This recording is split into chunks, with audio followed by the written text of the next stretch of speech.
Jim, what's your reaction? Obviously, in this nuclear situation, really questions, the viability of nuclear power.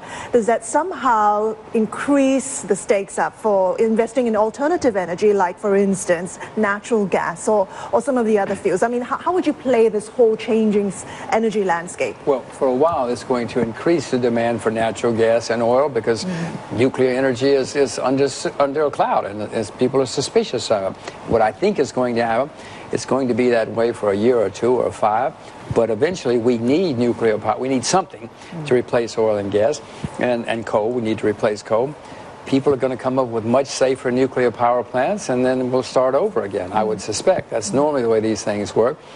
Unless we can find something else to replace oil and gas, we got to have nuclear, whether we like it or not. So in the meantime, what does this do for the oil price? We've already seen oil prices shoot above $100 a barrel. How much higher does it go from here? What are you betting on?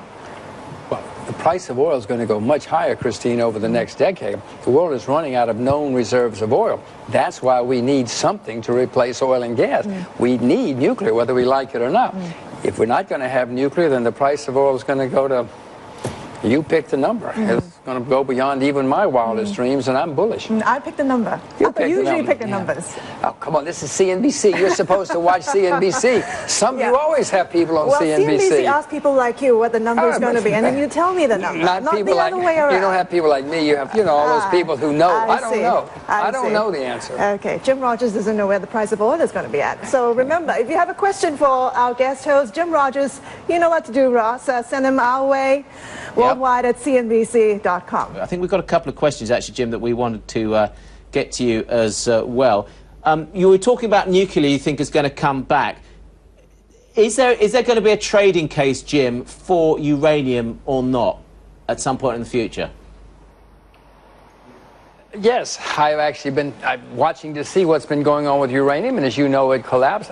Ross, usually these things take a few years to sort themselves out, so I'm not rushing in to buy. I'm not very good at short-term trading anyway. But if after a year or two or three things have calmed down a bit and Japan survives, I would suspect that uranium and or the nuclear power stocks are going to be great buys again. They've certainly gotten beaten down now. TEPCO's down 80%. I was stunned.